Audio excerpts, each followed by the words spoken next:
Mesdames et messieurs, merci d'être avec nous pour cette interview exclusive avec le gouverneur de la Banque centrale des Comores, Dr Younoussa Imani.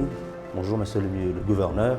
Bonjour. Merci d'avoir accepté cette interview. Nous allons aborder plusieurs sujets, et notamment les banques en difficulté, les systèmes de paiement, les plans de modernisation de notre système bancaire dans son ensemble. Mais une question qui est quand même très fondamentale, pourriez-vous nous expliquer les raisons qui ont conduit au renouvellement de votre mandat à la tête de la Banque centrale des Comores? Oui, merci. Tout d'abord, je vous remercie pour m'avoir accueilli dans votre studio. Par rapport à mon mandat, comme vous le savez, le gouverneur de la Banque centrale est nommé par le chef de l'État pour une durée de 5 ans. Bon, j'ai fait l'exception parce que je suis le premier gouverneur à faire 2 mandats successifs. Bon, les raisons de ce renouvellement, il y a bien sûr la personne qui me l'a renouvelé, donc le chef de l'État, dont je voudrais exprimer ici ma gratitude pour cette confiance renouvelée. Mais il faudrait aussi, de mon côté, ce renouvellement a 2 significations. Bon, la première est que j'ai fait un mandat, donc certainement il y a des résultats dont je vais vous les citer, et il y a aussi un défi pour le 2e mandat où il faudrait que je puisse parachever les actions qui ont été commencées. Par rapport à mon premier mandat, ce que je peux donner comme résultat, parce que les gens attendent des résultats concrets, et je voulais vous dire d'abord que la Banque centrale, c'est une entreprise. Donc, comme toute entreprise, il faudrait bien voir comment elle est gérée avant de parler des missions de la Banque centrale. Donc, c'est une entreprise que je peux vous dire qui se porte bien, pour ne pas dire porte mieux. En termes de résultats, en 2016, quand j'avais la Banque centrale, les résultats d'exploitation étaient de 480 millions de francs comoriens. Aujourd'hui, on est à 2,4 milliards. Donc, on a multiplié par 7 les résultats de 2016. En termes de position extérieure, nous avons une position très confortable. Donc, vous savez, la Banque centrale, c'est le détenteur des devises, de la richesse du pays. Donc, nous mesurons cette richesse par la quantité de devises que nous avons. Nous étions à 65 milliards en 2016. Aujourd'hui, nous sommes à 135 milliards. Au niveau de la gestion en interne de la Banque centrale, nous avons modernisé beaucoup de domaines. Rien que pour la caisse, quand j'étais venu pour la première fois à la Banque centrale, bon, j'étais étonné parce que les billets que les banques venaient verser à la Banque centrale, parce que tous les billets de banque qui circulent reviennent en fin de compte à la Banque centrale, étaient triés manuellement. Donc les gens comptabilisaient et les faisaient trier manuellement. Aujourd'hui, on a modernisé, tous ces tris se font d'une façon automatique. Donc pour vous dire qu'on a gagné beaucoup de temps et aussi beaucoup de confiance, hein, parce que les tri manuels, il y a des oublis, il y a des pertes, alors qu'avec la machine, c'est beaucoup plus efficace. Donc, nous reviendrons sur les réformes et les réalisations, mais concrètement, puisque nous sommes sur ce nouveau mandat, hein, quelles sont aujourd'hui vos grandes priorités pour ce nouveau mandat qui vient d'être renouvelé? Ce nouveau mandat, effectivement, j'ai des objectifs, donc des défis à relever. Tout d'abord, j'ai des nouveaux statuts de la Banque centrale à être adoptés. Donc, ce sont des statuts qui vont permettre à la Banque centrale de pouvoir être aux mêmes normes que les autres banques centrales. Ça va nous donner beaucoup plus de manœuvres. Autrement dit, concrètement, ça veut dire quoi? Ça veut dire que, vous savez, la Banque centrale est régie par des statuts. Donc c'est un peu notre règlement, la façon de conduire la Banque centrale. Et ces statuts datent de 2008.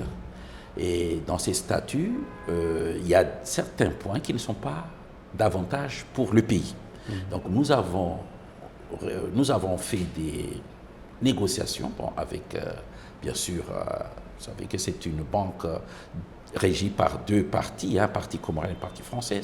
Donc dans les réformes que nous avons menées, nous allons avoir des nouveaux statuts qui vont répondre aux besoins du jour. C'est-à-dire, en matière de politique monétaire, nous allons avoir une autonomie en matière de politique monétaire, autonomie de prendre les décisions. Par exemple, quelle décision? Là, par exemple, là aujourd'hui, pour mener une décision de politique monétaire, il faudrait attendre le conseil d'administration. Donc, on aura un comité de politique monétaire qui va être autonome à chaque fois quand il y aura des problèmes en matière bancaire, où il nécessite une décision. Et ce comité n'existait pas? Ce comité n'existait pas. Donc il y aura un comité de politique monétaire, il y aura aussi un comité de supervision bancaire pour prendre des décisions concernant une banque, la gestion ou la restructuration d'une banque. Il faut aller en conseil d'administration. Donc, avec ces nouveaux statuts, nous serons en mesure de prendre des décisions, et ce sont des comités qui vont être présidés par le gouverneur de la Banque centrale, contrairement à aujourd'hui où c'est présidé par le conseil d'administration. Donc on aura beaucoup plus d'autonomie dans la gestion bancaire et dans notre travail de coordination avec les banques. Autre priorité pour ce nouveau mandat? Autre priorité, nous avons des banques en difficulté. Donc, parmi les grands défis que j'ai commencé durant mon premier mandat, c'est de restructurer les banques en problème, parce que les problèmes y existaient depuis longtemps. Mais au niveau de la Banque centrale, bien évidemment, on avait notre mission de supervision. Donc, on observait ces banques, il y avait des problèmes, mais on ne trouvait pas des solutions. Donc nous, avec notre nouvelle méthode de supervision, c'est de restructurer ces banques à problème. Donc nous avons la banque postale qui va être créée dans quelques semaines. Il y aura la Banque fédérale des Comores qui va être aussi restructurée par une reprise partielle de ses actifs et passifs par une nouvelle banque, la BOA. Et nous allons nous attaquer à tous les autres problèmes qui sont réels. Et aussi donner une autre image des banques. C'est quoi la nouvelle image? C'est que comment ces banques commerciales puissent servir à développer l'économie et comment on peut le faire pour qu'ils puissent donner plus de crédit à l'économie et non à la consommation, comme ça c'est le cas aujourd'hui. Et c'est pour cela que nous allons créer l'Institut de fonds de garantie. Justement, on va revenir sur tous ces sujets, mais revenons ou restons toujours sur la Banque postale, le projet de scission qui a été acté mais qui n'a pas été complètement... Quel est l'état des lieux? Quelles sont les difficultés constatées à la SNPCF et qui ont motivé justement cette initiative de faire une scission et de créer la Banque postale? C'est-à-dire, quel a été l'état des lieux que vous avez fait? Quel est le constat justement? Qu'est-ce que vous avez constaté qui a été à l'origine de ces décisions de scinder en deux? Comme vous le savez, la SNPCF aujourd'hui, c'est une banque. Donc toutes les opérations de paiement des fonctionnaires, ça c'est la partie bancaire. Et la poste. Donc la poste, c'est tout ce qui est activité postale, d'envoi de colis postaux, etc. Et effectivement, le problème que nous avions, c'est que la SNPCF est dans une situation de trésorerie et de déficit permanent pendant plusieurs années, pour ne pas dire plus d'une décennie. Et pour trouver la solution serait été de scinder. Donc, le président de l'Union des commerces, dont nous remercions les, a décidé de scinder en une partie bancaire et postale. La partie bancaire, c'est celle qui concerne la Banque centrale, va être une banque qui va être beaucoup plus dynamique que celle qui est actuellement. Donc on devrait d'abord l'assainir, parce qu'il y avait des indicateurs qui étaient au rouge. Donc cet assainissement, rendre les fonds propres, positifs et récapitaliser, mais ensuite donner un nouvel élan à cette nouvelle banque, c'est ce que nous sommes en train de faire. Et ce travail se fait correctement et bientôt, cette nouvelle banque devrait être soumise à la Banque centrale pour un agrément. Donc, une fois Bientôt, ça veut dire quoi? Dans 2 mois, dans 3 mois, bientôt, dans 4 mois? je vais dire, d'ici la fin du mois d'avril, disons qu'au mois de mai, on aura... Donc, il y aura la banque postale qui sera opérationnelle.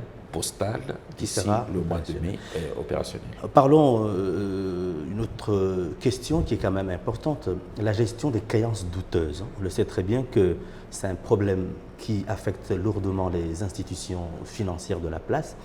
La question, quelles sont les mesures que la Banque centrale a prises pour essayer de mettre un terme à ce problème qui ténaille tous les établissements financiers de ce pays, la gestion des créances douteuses? Oui. Quand j'ai pris mes fonctions, le taux de créances douteuses avoisinait les 25-26%.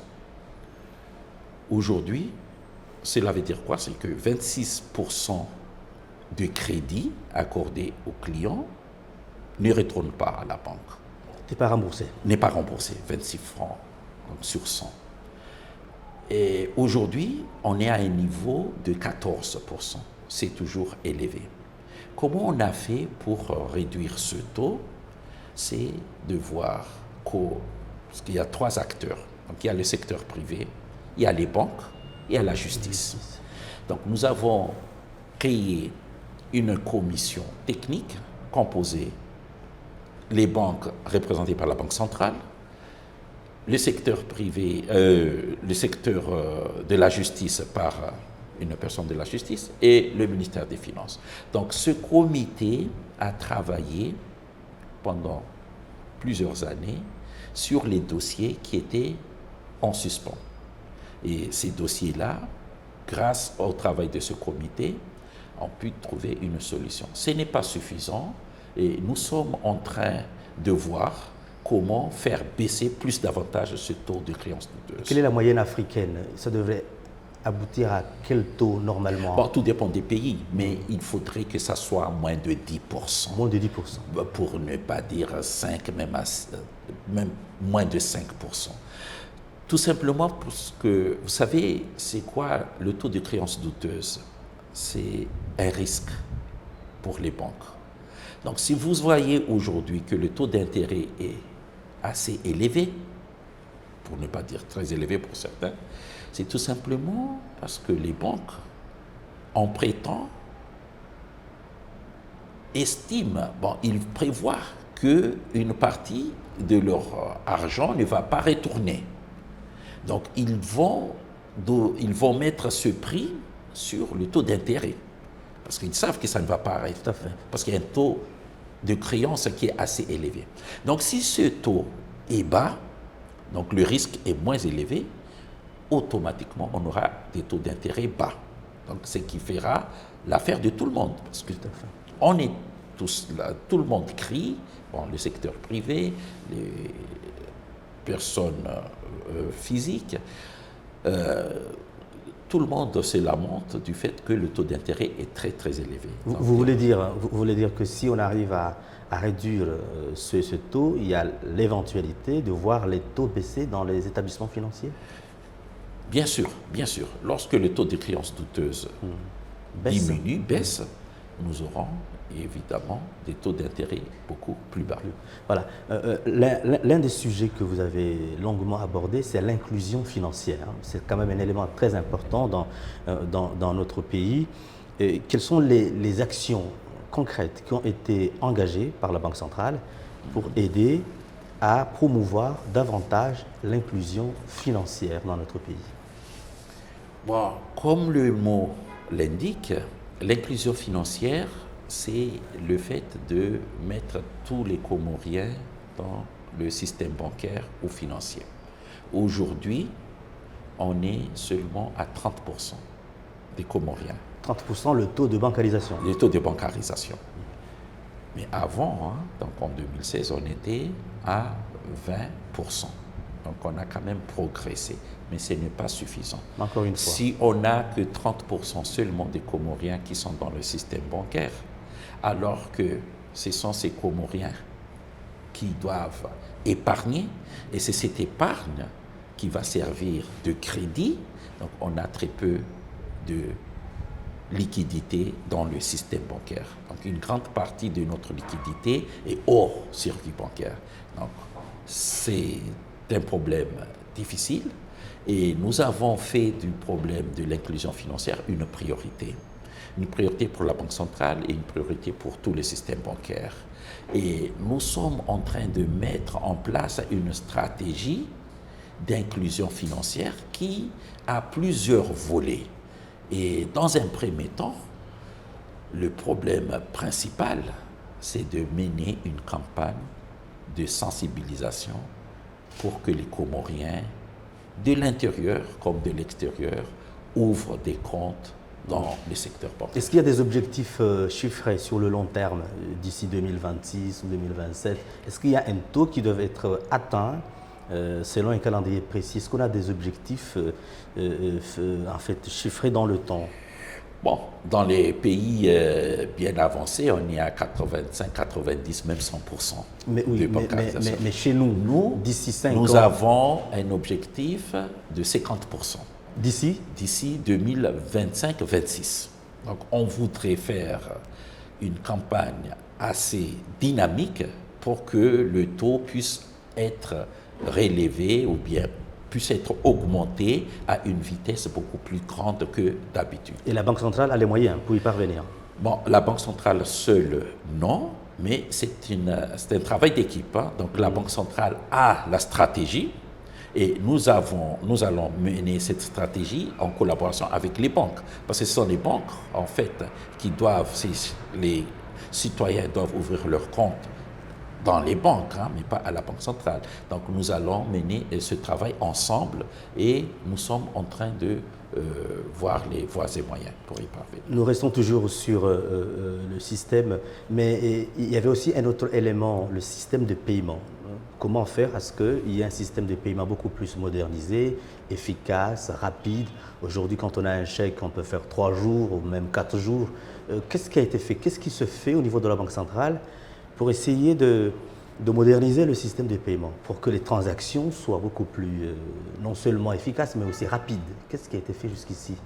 Donc, il faudrait déjà qu'on comprenne la signification de la modernisation du système de paiement.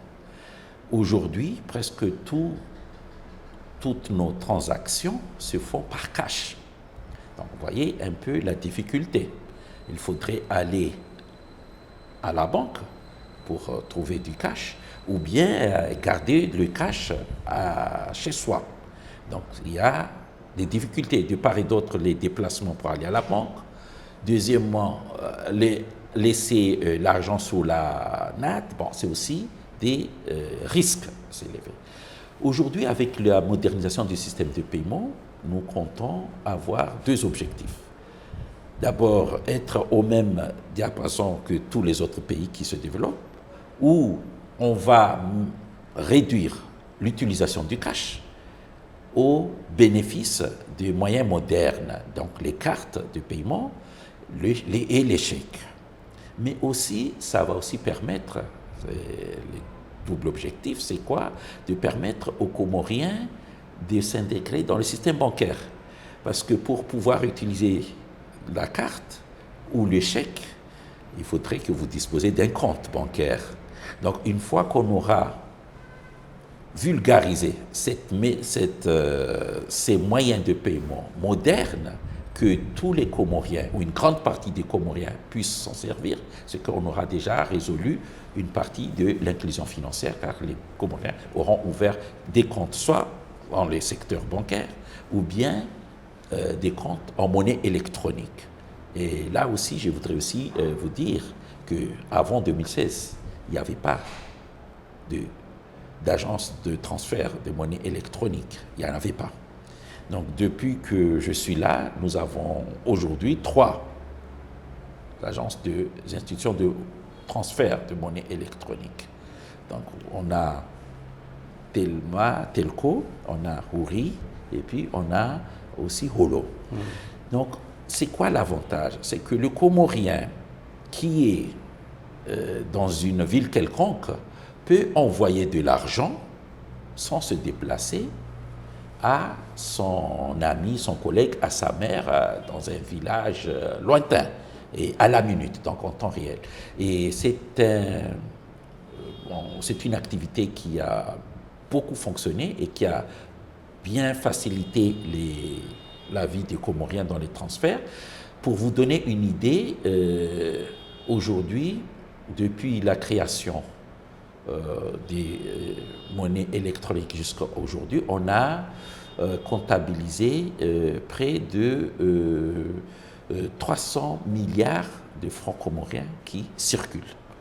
Et hein, donc les opérations qui ont été... Depuis la mise en place de Holo, de Houri Money et de... Voilà. Et ceux qui ont transféré l'argent vers l'extérieur, il y a eu 3 milliards de fonds qui ont été envoyés à l'extérieur. Bon, aujourd'hui, quelqu'un qui a son fils qui étudie à Madagascar ou au Sénégal, donc avec Houri, bon, il peut faire le transfert. Il était question de la mise en place d'un SWIFT national. Je ne sais pas si j'ai bien compris, mais vous avez évoqué ça en conférence de presse. Où en est-on du projet? Est-ce qu'il y a un calendrier? Le système de paiement a 2 volets, pour résumer.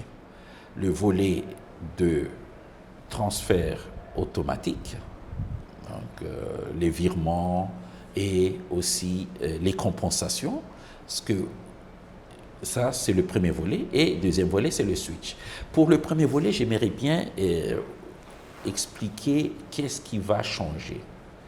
Pourquoi on a mis en place ce mode de transfert automatique, où on va le mettre en place.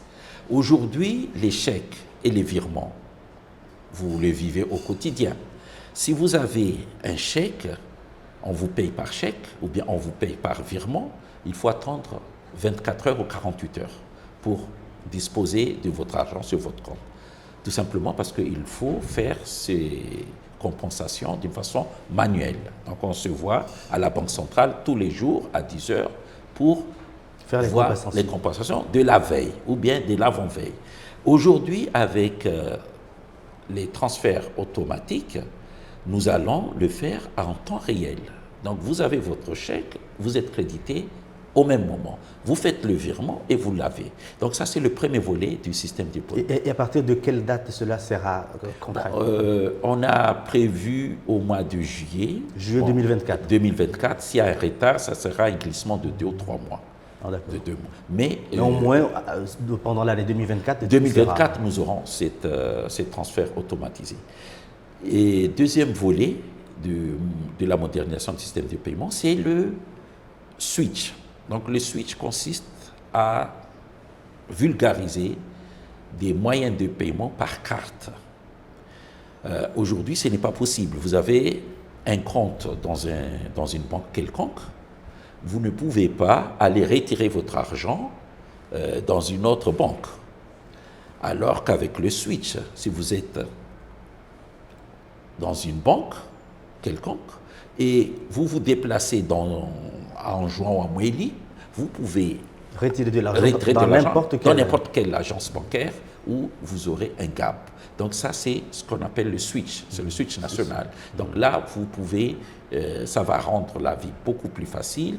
Vous pouvez acheter avec cette carte et vous pouvez faire des achats, mais aussi et toutes ces réformes, c'est l'année 2024.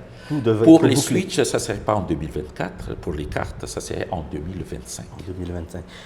Monsieur le gouverneur, revenons sur un sujet aussi qui est très important, l'inflation. Vous savez très bien que c'est quand même un élément très important. La population comorienne souffre. D'abord, votre appréciation par rapport à cette problématique. Qu'est-ce que peut faire la Banque centrale pour essayer de contenir, pour essayer d'accompagner, je ne sais pas, mais c'est quand même un sujet qui préoccupe les Comoriens, l'inflation. Est-ce qu'il y a des mesures spécifiques qui doivent être prises pour, pour essayer de réduire ces pressions inflationnistes? Bien, il faudrait d'abord faire un petit rappel, hein. Donc les chiffres sont là. Donc je pense que pour les économistes et ceux qui sont intéressés, ils verront bien que les Comores, nous avons toujours eu une inflation maîtrisée, moins de 3%. Jusqu'en 2022, vous pouvez regarder l'historique, sauf des cas précis, hein, des conjonctures vraiment précis, mais l'inflation a été toujours moins de 3%. Donc c'est parmi l'inflation la plus basse dans le monde ou en Afrique. C'était en 2022. En 2022, qu'est-ce qui s'est passé? C'est qu'avec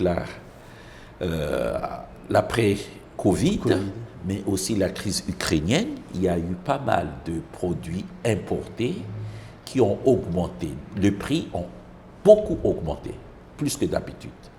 Bon, pour le cas des Comores, c'est le carburant. Donc le carburant a augmenté significativement, de telle sorte que soit on n'augmente pas le prix, donc les hydrocarbures allaient complètement à 42%. Fermés, et il a fallu augmenter le prix du carburant. Donc une fois que le prix du carburant a augmenté, c'était une spirale, parce que le transport a augmenté, l'électricité a augmenté, et tous les produits qui utilisent ces deux, donc les transports, donc même les produits qui ont été confectionnés sur place, mais le fait que ça utilise le transport ou bien l'électricité, donc tout a augmenté, et l'inflation 2022 a été de 12%. Donc pour la première fois depuis plusieurs décennies, on a eu une inflation à 2 chiffres. La dernière fois qu'on a eu une inflation à 2 chiffres, je pense que c'était en 1994, lorsqu'il y a eu la dévaluation. Mais après, il n'y a jamais eu d'inflation à 2 chiffres. Donc nous avons 12,4% en 2022. Ce que nous avons fait, bon, c'est une inflation importée, donc il a fallu 2 mesures. Des mesures budgétaires, mais aussi des mesures pour soutenir certaines activités, réduire certains droits de douane, et ainsi de suite. Ça a été fait par le ministère des Finances. Mais au niveau de la Banque centrale, comme toutes les banques centrales, nous avons mené une politique monétaire plus restrictive. C'est-à-dire on a réduit la circulation monétaire pour ne pas engendrer une inflation de plus. Donc, ce que nous avons fait pour réduire cela, nous avons augmenté le taux directeur. On a augmenté à 3%, c'était à 2%, donc de 2 à 3%. Et nous avons aussi augmenté l'absorption. Sauf que cela a eu un impact sur la consommation. Donc, c'était une mesure appropriée. Selon vos calculs, selon vos prévisions, est-ce qu'il fallait faire ça? Bien, l'impact sur la consommation, pas vraiment, parce que, comme je vous ai dit, que c'est une inflation importée. Donc l'inflation importée, cela veut dire que le prix a été fixé à l'extérieur. Donc la consommation, nous ne l'avons pas vraiment impactée, parce que ce que nous avons absorbé comme surliquidité, c'était de l'argent qui n'était pas utilisé. Donc c'est de l'argent qui était dans les banques, mais qui n'était pas utilisé, mais par mesure de précaution, nous les avons gardés. Mais en termes de consommation et au jour d'aujourd'hui, vous avez évoqué les mesures budgétaires, vous avez parlé aussi des mesures qui ont été opérées par la Banque centrale. Est-ce que dans vos prévisions propres, est-ce que vous estimez qu'avec le temps, il peut y avoir d'éventuelles conjonctures qui pourraient aider à faire baisser cette inflation, selon vos prévisions, parce que vous faites des études, vous faites des analyses. Est-ce que vous estimez qu'au bout du compte, d'ici 2-3 ans, on peut revenir au taux de 3%? L'inflation, la forte inflation, c'était en 2022, mais en 2023, ça a commencé à baisser à 9%. Et 2024, donc cette année, nous prévoyons une inflation moins de 3%. Donc on doit revenir à la normale à partir de cette année. Donc je pense que là-dessus, il n'y aura pas de doute sur sauf si, bien évidemment, c'est ce qu'on ne souhaite pas, qu'il y a d'autres événements au niveau mondial qui va faire augmenter les prix, mais la tendance actuelle est qu'on sera à moins 3% à la fin de l'année. Il y a eu beaucoup de projets et des chantiers qui ont été annoncés, et notamment la mise en place d'un fonds de garantie dans notre pays. Il y a eu aussi, vous avez annoncé d'ailleurs en conférence de presse, le projet de mise en place des marchés financiers, entre guillemets, marché des titres, et aussi le crédit bail. Où en est-on aujourd'hui? D'abord, le fonds de garantie, qu'est-ce qui a été fait jusqu'ici? Et en quoi cela peut avoir un impact dans notre système bancaire? Oui, j'avais dit au départ que les banques actuellement ont des liquidités, mais des liquidités de court terme. Donc nous finançons plus la consommation. Si on dit que la richesse de Comores, le PIB, je vais dire, c'est une richesse qui est à base de la consommation, c'est tout simplement parce que l'économie qui est financée actuellement, c'est la consommation. On finance les banques pour aller importer des produits commerciaux, de consommation. Au niveau de la production, très peu de financement dans le secteur productif. Donc c'est pour cela que nous avons imaginé à créer un fonds de garantie. Bon, ça a été un souhait du président de l'Union des Comores, comme vous l'avez suivi depuis longtemps, qu'il faudrait absolument qu'il y ait des fonds qui peuvent financer le développement, le secteur productif. Nous avons traduit ce souhait dans les faits. Et nous allons créer une société, donc en fait, ça va être une institution de fonds de garantie qui va être composée comme actionnaires les banques commerciales, tout simplement parce que les banques,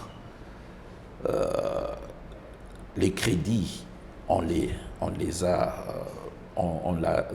avec les banques. Donc, ce sont les banques qui vont être les actionnaires majoritaires, et il y aura aussi l'État dans cette société, et il y aura aussi le secteur privé.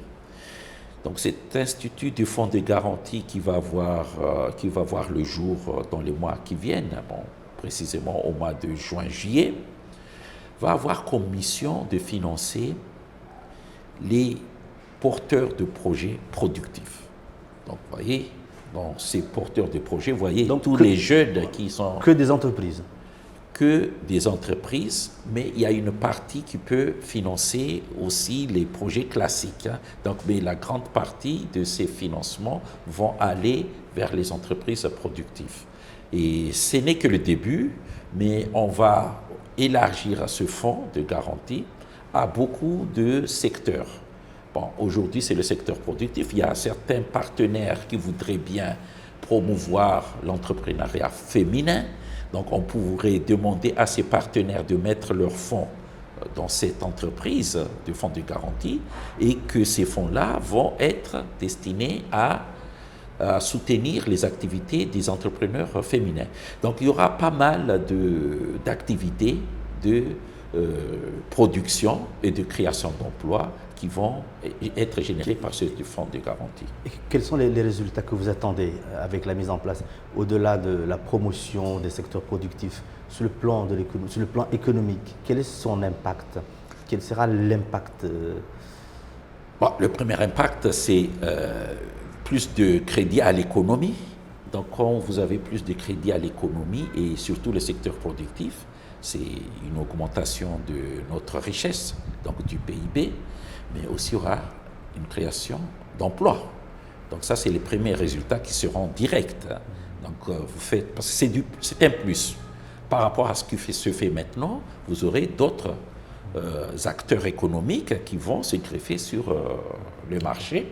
Donc c'est un plus par rapport à notre richesse. Mais aussi, on espère avoir un taux d'intérêt qui sera un peu bas, qui va baisser, tout simplement parce que le risque va être moindre pour les banques. Quand on dit fonds de garantie, c'est que ce sont des personnes physiques ou morales qui ont des projets, mais qui ne disposent pas d'hypothèques qui n'ont pas de garantie. Donc ce fonds va servir lorsque, ce qu'on ne souhaite pas, les personnes n'arrivent pas à rembourser leurs dettes, leurs crédits, et ce fonds va pouvoir le faire. Et là-dessus, donc les banques seront beaucoup plus rassurées parce que le risque va être moindre. Ce n'est pas comme aujourd'hui où leurs créances n'étant pas remboursées, difficile de pouvoir faire le recouvrement. Et puisque vous parlez de ça, ça fait depuis 2012 qu'on a parlé du crédit bail dans ce pays. Depuis 2012, ça fait pratiquement 10 ans. Qu'est-ce qui a été fait jusqu'ici pour concrétiser ce projet? Parce qu'on en parle souvent, le crédit bail dans notre pays, mais dans les faits, il y a peu d'actions qui ont été menées. Au niveau de la Banque centrale, qu'est-ce qui a été fait pour accélérer ce projet de mise en place d'un crédit bail dans notre pays? Effectivement, le projet des crédits bail, vous avez bien raison, ça date, l'idée, la loi, on a même une loi sur le crédit bail, date depuis 2012. Donc on est en 2024, donc ça fait 12 ans depuis qu'on en parle. Et ça fait, il y a une année de cela, nous nous sommes mis sur ce chantier, Banque centrale et les autres banques. Et je peux vous rassurer que concrètement, le crédit bail va démarrer aussi dans le mois prochain. Nous avons déjà choisi 2 institutions bancaires pilotes qui vont commencer à faire du crédit bail. Pour avoir une idée concrète, ça serait au mois de mai de cette année.